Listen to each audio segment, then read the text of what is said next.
Welcome to my YouTube channel pre exam training. दोस्तों, अगर मेरे वीडियो से कोई जानकारी प्राप्त हो जाए तो प्लीज़ लाइक ज़रूर कीजिएगा और राइट साइड में सब्सक्राइब का बटन होगा रेड कलर का, उसे ज़रूर दबा दीजिएगा। ठीक है ना। आइए देखें, आज डबल एओ के लिए डबल एओ का एग्ज़ाम डेट सबको पता होना चाहिए। अभी भी जो लोग सो रहे हैं वो लोग जग जाएं, क्योंकि डबल एओ का एग्ज़ाम डेट 18/6/2022 है। ठीक है। अभी बीपीएससी का एग्ज़ाम में वही एक बाकी है डबल एओ का, असिस्टेंट ऑडिट अफसर का। उसी के लिए लेकर आया गया है बूस्टर सीरीज़ 2। ठीक है ना।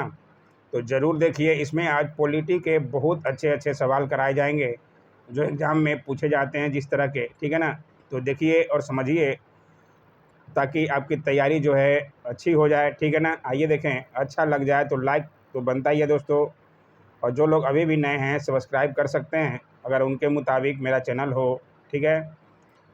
पहला सवाल है, भारत सरकार का कौन सा अधिकारी सदस्य न होते हुए भी भारतीय संसद की कार्रवाई में भाग लेने का अधिकार रखता है? ठीक है।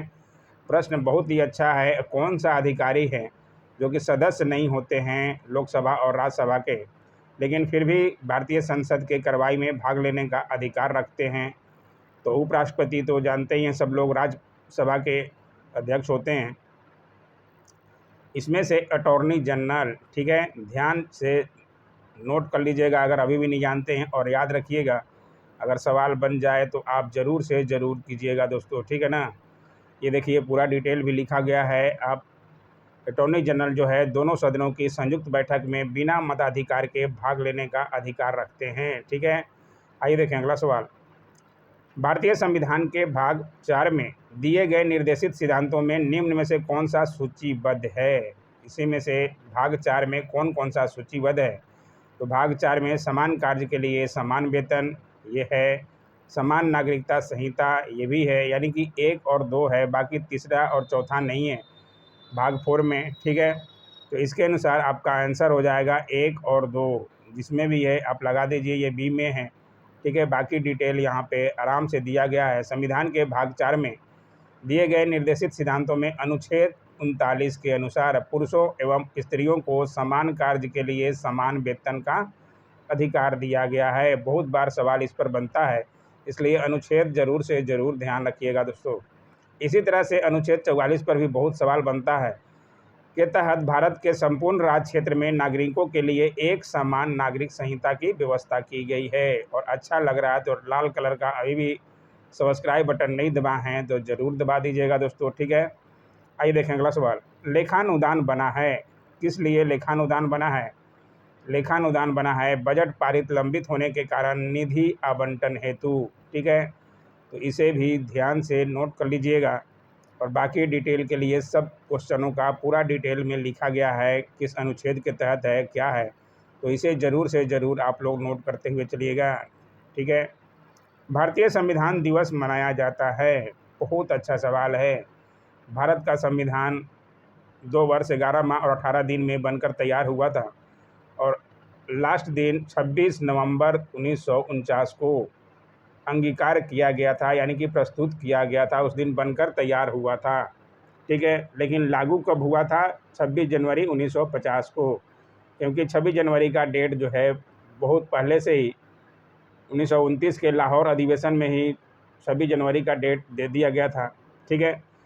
तो इसलिए ये जो है 26 जनवरी को लागू किया गया, लेकिन इस संविधान दिवस जो बनकर तैयार हुआ 26 नवंबर 1949 को, उस दिन के से ही संविधान दिवस मनाया जाता है, यानी कि 29 नवंबर को। ठीक है। पूरी बातों को उम्मीद है समझ गए होंगे। बहुत बार सवाल बनता है संविधान कब अंगीकृत किया गया था, तो 26 नवंबर 1949 को।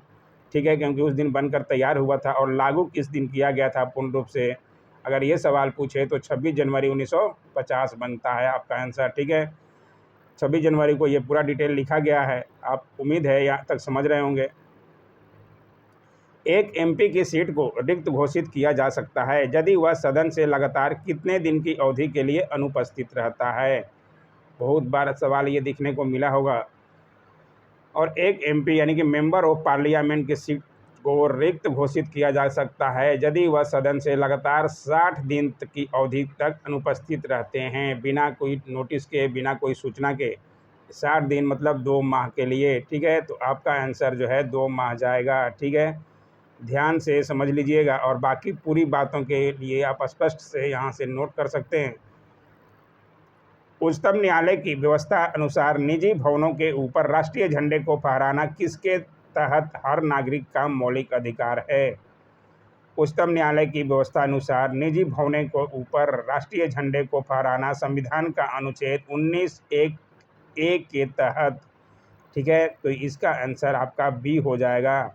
सबको मौलिक अधिकार है कि अपने निजी भवन के ऊपर झंडा फहरा सकते हैं, ठीक है। तो ये अनुच्छेद जरूर ध्यान रखिएगा। सवाल बहुत बार बनता है, ये पॉलिटी के सवाल के लिए संविधान आपको पूरा डिटेल पढ़ना ही पड़ेगा, ठीक है दोस्तों। भारतीय संविधान में 5वीं अनुसूची और 6ठी अनुसूची के प्रावधान संबंधित हैं। इसमें कौन सा प्रावधान संबंधित हैं? 5वीं अनुसूची में और 6ठी अनुसूची दोनों में अनुसूचित जनजातियों के हितों की रक्षा करना संबंधित है, ठीक है। तो ये जरूर ध्यान रखिएगा।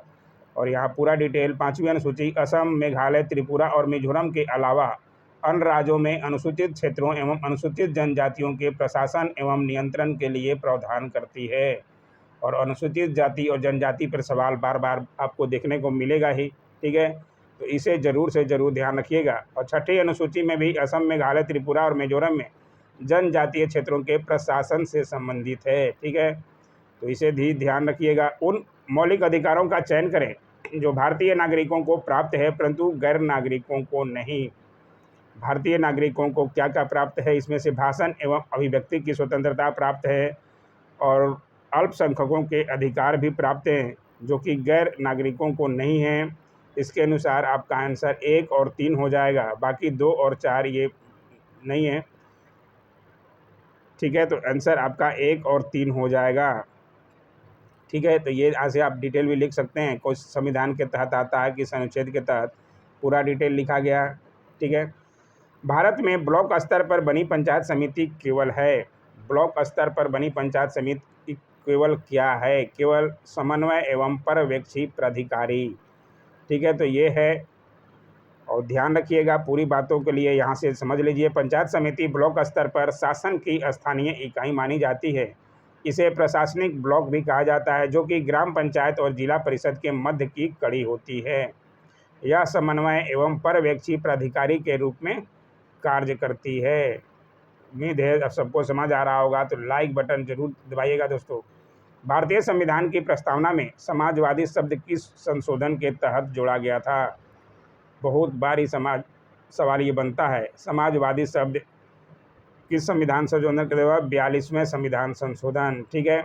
तो बहुत इजी और अच्छा सवाल है, इसे जरूर ध्यान रखिएगा। कौन कौन से शब्द जोड़े गए थे उसे भी ध्यान रखिएगा क्योंकि सवाल बहुत बार दिखेगा। समाजवादी, पंथ निरपेक्ष और अखंडता को जोड़ा गया था, इसे जरूर ध्यान रखिएगा। 42वां संविधान संशोधन कब हुआ था? 1976 में, ठीक है। मिलान करें, इसमें से मिलान करना है। संघीय सूची में कितनी प्रविष्टियां हैं? 97 हैं, ये सही दिया है। राज्य सूची में 47, ये 47 नहीं है। राज्य सूची में 66 प्रविष्टियां हैं, यानी कि बी का 3 हो जाएगा, ए का 1 तो होगा ही, और सी समवर्ती सूची में 47 प्रविष्टियां, यानी कि 132। आंसर जहां भी हो आप आंसर को लगा दीजिएगा। 132 कहाँ है? बी में है, ठीक है। उम्मीद है समझ आ रहा होगा, ये आपको याद रखना ही पड़ेगा दोस्तों। बाकी आप डिटेल के लिए यहाँ से नोट कर सकते हैं और याद कर सकते हैं, क्योंकि समझ जब तक आपका विकसित नहीं होगा कोई भी एग्ज़ाम आपको पास नहीं करा सकता दोस्तों। समझ तो आपको विकसित करना पड़ेगा, जब तक आप पढ़िएगा नहीं तो समझदारी कहाँ से आएगा, जब तक आप जानिएगा नहीं, ठीक है ना। एक नया राज्य बनाने में संवैधानिक संशोधन के लिए कैसा बहुमत चाहिए? एक नया राज्य बनाने में संवैधानिक संशोधन के लिए एकदम साधारण बहुमत चाहिए, ठीक है। बहुत अच्छा सवाल है ये भी। बाकी पूरा डिटेल अब किस अनुच्छेद के तहत किया गया है तो यहाँ से डिटेल लिख सकते हैं और लाइक और सब्सक्राइब जरूर करना है दोस्तों। भारत के राष्ट्रपति अपने शक्तियों का प्रयोग करते हैं। भारत के राष्ट्रपति अपने शक्तियों का प्रयोग सीधे अथवा अपने अधीनस्थ अधिकारियों द्वारा करते हैं। ये सवाल भी बहुत बार बना है और ठीक है, तो ध्यान रखिएगा, बहुत ईजी सवाल हो जाना चाहिए। भारतीय नागरिकता किन प्रकार या प्रकारों से प्राप्त नहीं की जा सकती है? नहीं, जहाँ भी रहे तो उसे विशेष ध्यान रखिएगा, ठीक है। इसमें से जन्म से प्राप्त की जा सकती है, भूमि विस्तार से भी प्राप्त की जा सकती है, वंश परंपरा से भी प्राप्त की जा सकती है, देशीयकरण से भी प्राप्त की जाती है। इसमें से सबसे प्राप्त की जा सकती है, तो नहीं है तो आपका आंसर ई जाएगा। अगर नहीं भी रहे किस प्रकार या प्रकारों से प्राप्त की जाती है तो भी आंसर ई ही रहता, क्योंकि चारों से प्राप्त की जाती है, ठीक है। तो सवाल को समझिएगा, आंसर आपका ई जाएगा। क्यों गया ई? क्योंकि 5 प्रकार से प्राप्त की जाती है भारतीय नागरिकता। इसमें पूरा डिटेल अच्छी तरह लिखा हुआ है, ठीक है ना। 4 तो लिखा हुआ है, 5वां भी आप यहाँ से ज़रूर ध्यान रखें। 42वें संविधान संशोधन द्वारा प्रस्तावना में क्या एक नहीं जोड़ा गया? अभी ऊपर ही हमने बताया कौन सा शब्द जोड़ा गया था, ठीक है। समाजवाद, पंथ निरपेक्ष और अखंडता। इसमें से पूछ रहा है क्या नहीं जोड़ा गया, तो भाईचारा शब्द नहीं जोड़ा गया, ठीक है। उम्मीद है सबको ये सवाल आराम से कर देंगे, तो इसका आंसर जाएगा डी, ठीक है ना। बहुत इजी हो जाना चाहिए सवाल, आप रिवीजन करते रहिएगा दोस्तों, इस सवाल इजी हो जाएंगे। किस वाद में महिलाओं को घरेलू हिंसा से संरक्षण अधिनियम 2005 को संवैधानिक घोषित किया गया? ये कौन सा वाद था? ये वाद था डी पाल राज बनाम भारत संघ, ठीक है। उसमें महिलाओं को घरेलू हिंसा से संरक्षण अधिनियम 2005 को संवैधानिक घोषित किया गया। बहुत अच्छा सवाल है, महिलाओं को घरेलू हिंसा होता रहता है और उस पर सवाल भी बनते रहता है, ठीक है। उम्मीद है आप यहाँ से नोट कर लेंगे। राज्य में राज्यपाल को कौन शपथ दिलाते हैं? बहुत अच्छा सवाल है, क्योंकि राज्यपाल जो है राष्ट्रपति द्वारा मनोनीत होते हैं, लेकिन शपथ कौन दिलाता है? तो उच्च न्यायालय के मुख्य न्यायाधीश, ठीक है। उम्मीद है ये भी सवाल समझ में आ गया होगा, और सवाल अगर बन जाए एग्जाम में तो आप छोड़िएगा नहीं। अनुच्छेद 155 के तहत राज्यपाल की नियुक्ति राष्ट्रपति द्वारा की जाती है तथा राज्यपाल को शपथ, ठीक है, उच्च न्यायालय के मुख्य न्यायाधीश दिलाते हैं। बहुत अच्छा सवाल है। हाल ही में किस केंद्र शासित प्रदेश का विलय किया गया? बहुत न्यूज में छाया हुआ था, 26 जनवरी 2020 को विलय किया गया, मिला दिया गया दादर नगर हवेली को, ठीक है। तो ये उम्मीद है ये तो सब लोग कर देंगे, लेकिन अच्छा सवाल है। वर्तमान संसद भवन का ढांचा किस प्राचीन मंदिर से मिलता है? बहुत अच्छा सवाल है, और इस पर अभी सवाल 67 बीपीएससी में भी बना था करंट का, और 66 में भी बना था, और ये डबल ए में भी बनने की उम्मीद है। तो ये किस भवन का ढांचा पे बना हुआ है? यह है 64 योगिनी मंदिर। 64 योगिनी मंदिर कहाँ है? मध्य प्रदेश में, ठीक है। उसके ढांचे पर यह तैयार हुआ है वर्तमान संसद भवन, ठीक है। बाकी कितने कमरे हैं और क्या है, पूरा डिटेल आप एक बार ज़रूर से ज़रूर नोट कीजिएगा दोस्तों। सवाल कहाँ से बनेगा कोई नहीं जानता है, ठीक है ना। और आइए देखें आज का आखिरी सवाल, संविधान के किस भाग में मूल कर्तव्य का प्रावधान है? मूल कर्तव्य कब जोड़ा गया था और किस भाग में प्रावधान है? ये भाग 4 क में, ठीक है। और अनुच्छेद 51 क जोड़कर नागरिकों के लिए कुल 10 मौलिक कर्तव्यों का प्रावधान किया गया था, ठीक है। उम्मीद है समझ में आ रहा होगा, और कैसा लगा वीडियो ज़रूर बताइएगा। अगर अच्छा लगे वीडियो तो प्लीज़ लाइक करें, शेयर करें और चैनल को सब्सक्राइब जरूर करें दोस्तों। Thanks for watching my YouTube channel.